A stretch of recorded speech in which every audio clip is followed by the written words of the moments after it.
YouTube, welcome back to another sales training video. And if this is one of your first videos, I just want to let you guys know, like, my training videos are completely free. If you guys are on my YouTube or my Instagram, it's like a freaking sales university, completely free. And all I ask you to do, if you get any sort of value, especially from YouTube right now, because it's a little bit harder to share than Instagram, just smash the subscribe button on the bottom left. It's completely free. I'm not charging you a dime. I think we should, okay? But today I'm gonna be talking about a powerful video. I wanna make it short and sweet, 5 to 10 minutes, on the power of framing, okay? The power of framing. So if you don't know what framing is, first of all, okay, I wanna show you guys what sales framing is, and I'm gonna give you guys some of my sales framing strategies. I'm gonna give you at least 3 inside of this video. So first of all, I wanna talk about what framing is, because whether you know it or not, you're setting a sales frame inside of your conversation. What is framing?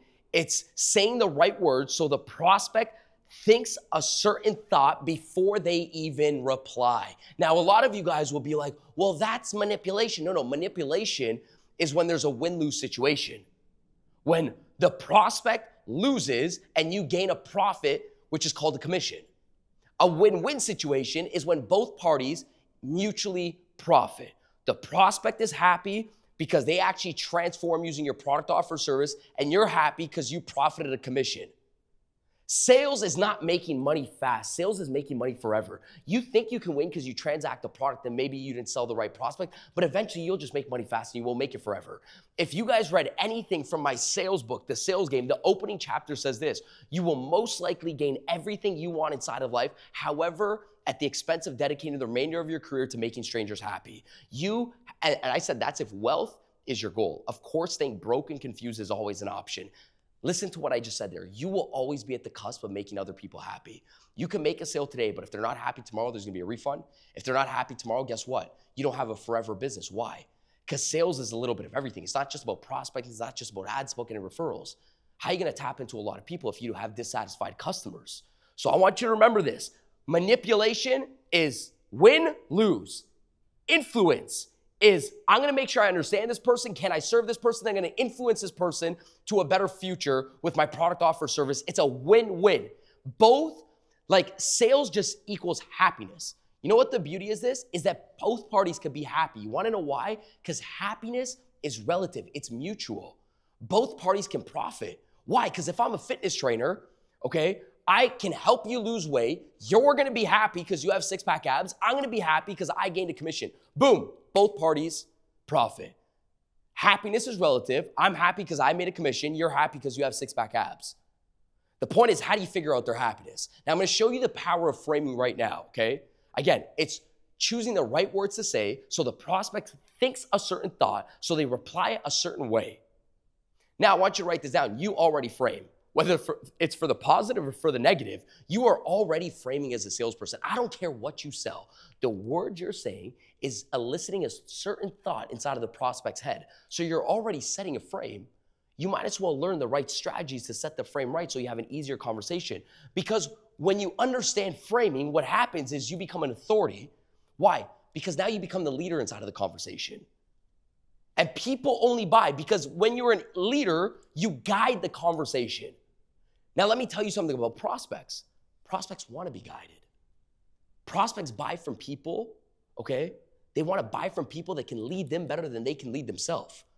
I don't want to talk to a person that stutters, that's confused, that asks random questions, that asks useless questions. They're not stupid questions, but there's useful questions and useless questions. I want to talk to a salesperson that seeks to understand and doesn't seek to reply. That is when you understand the power of framing. It sets you in an authority position. Number 2, you actually have respect inside of the conversation. You have freaking respect. Most salespeople enter conversations with little to no respect. They leave conversations and they get into follow-up with little to no respect. And the last thing is this: you actually have control. You know what's freaking happening inside of the sales process. You're not in obscurity, okay? You have control if people are gonna join the call or not. You have control if you should present or not inside of the call. You have control in the opening, you have control in the presenting, you have control in the closing, and you also have control in the follow-up. The worst position to ever be is not knowing how to set a sales frame, so when you're in follow-up, you're stuck in the middle, and you're like, well, I don't know if I should reach out to this person too much because it looks like I'm being a little bit pushy, right? Because if you don't know how to frame, you're gonna be viewed as a pesky salesperson.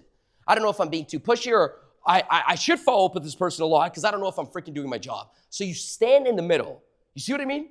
You got to learn how to set the sales frame from every single given freaking context inside of sales, whether that's from prospecting, inside of the sales conversation, when you're opening the agenda, when you're asking the questions, when you're presenting, when you're dealing with objections, when you're closing, okay?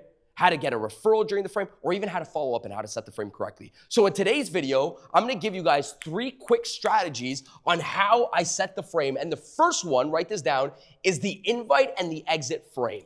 Write this one down. This one works on prospect psychology. This is understanding how people buy. If you don't understand how people buy, sales becomes freaking difficult, okay? Now, if you don't understand how people buy, just head to danielgsales.com. Let me say that one more time, danielgsales.com. You can grab my book or you can join my free sales school. It's inside, okay? A digital copy of my book is inside of my sales school for completely free for 7 days. You can go head over to danielgsales.com. I literally show you every single type of buyer state and how to maneuver throughout every state. It's not just in written format inside of my book, it's also in exactly digital and virtual training format. So just head over to danielgsales.com. If you don't understand how people buy, this video might make a lot more sense, okay? If you're not inside of my sales university or my sales school, or you don't have the sales game book. But watch, the invite and exit frame. Since 90% of your buyers don't want to buy shit, right? They start off like this: I'm not talking to you, get off my lawn, I'm not interested, I don't want to do something like this. Their shoulders are up. The invite and exit frame works exactly with that prospect where their shoulders are always up. Why? Because you're giving them an invite to talk, to have a conversation with you, but you're also allowing them to exit. So the frame is saying, hey, come in, steal the information, and leave. So how do I set the invite and exit frame when I prospect somebody? Well, it's super simple. I say, hey, by the way, Kara, why don't we do this? I suggest, let's just jump on a quick 5 to 10 minute meeting tomorrow. I could show you exactly what we showed the mother of 3 like yourself that didn't have a lot of time. That way, when you're ready to transition to something new, you have us in the back of your pocket for the future. Does that sound fair? Invite and exit frame. See what I did? I said, come on the call, steal the information, leave the call. Invite and exit frame. There's no resistance. It's my NRS formula. Hey, by the way, Bob, imagine I'm using the invite and exit frame on the opening of a conversation. Bob, thank you so much for sitting down with me. I just want to better understand who you are, what you do for a living, to see if we can actually support you. If we can, I'll point you in the right direction. If we could, I'll show you exactly what we did for the plumber like yourself to help them ease off their time with some of our products. That way, whenever you're ready to transition and add a new system inside of your business, you have us in the back of your pocket for the future. Does that sound fair? Cool, awesome. So what is it exactly? Boom, I get right into it. That was the opening. See how I said understanding the frame gives you a sense of authority and you control the conversation? I laid out the agenda, control and authority, while giving them the exit. I said, hey, I'm gonna ask you some questions. I wanna understand better who you are. That way, whenever you're ready to join, you have us in the back of your pocket for the future. So I said, hey, you could talk to me. Invite and exit frame. They dropped their shoulders, they could talk. That's the invite and exit frame. Here's another frame that I like to use. The busy authority frame. The busyness and authority frame. Why? The 2 words, write this down, that you never wanna start off a sales conversation with is, I'm sorry for being 5 minutes late, or I'm sorry to take your time, or thank you so much for taking a phone call with me.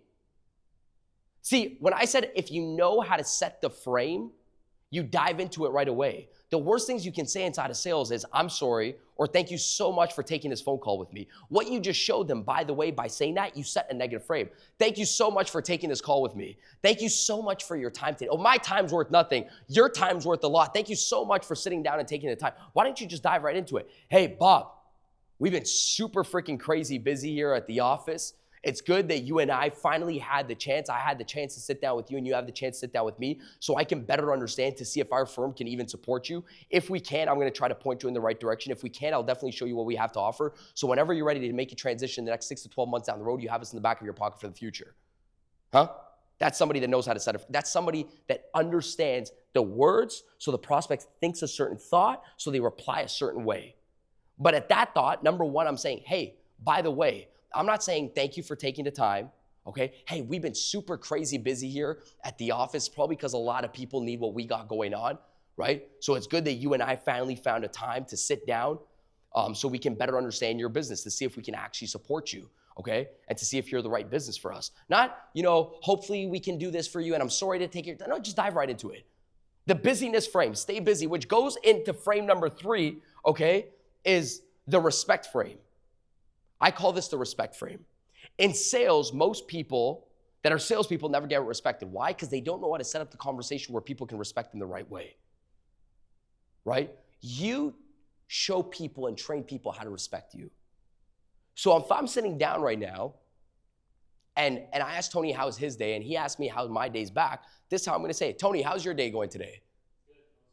Oh man, I'm doing fantastic, Tony. I mean, everybody we talk to right now that is in the merchant services area like yourself, I mean, they've been freaking friendly as hell and they've been the easiest people to work with because they need, they know the solution that we have to offer. And I guess it's a time right now inside of their business where merchant services for plumbers like yourself, it's been super difficult. So they've been freaking friendly, respectful, open, and we just have been having amazing conversations. So hopefully I can do the same for you today. By the way, boom, see what I did? He said, how's your day today? I said, I'm amazing, I'm busy, but people like yourself, they've been open enough to talk to me because of the product that we have. They've been open enough to talk to me. They've been friendly, they've been kind, they've been respectful, and they're just excited to onboard because the problems that's been going around inside of the space.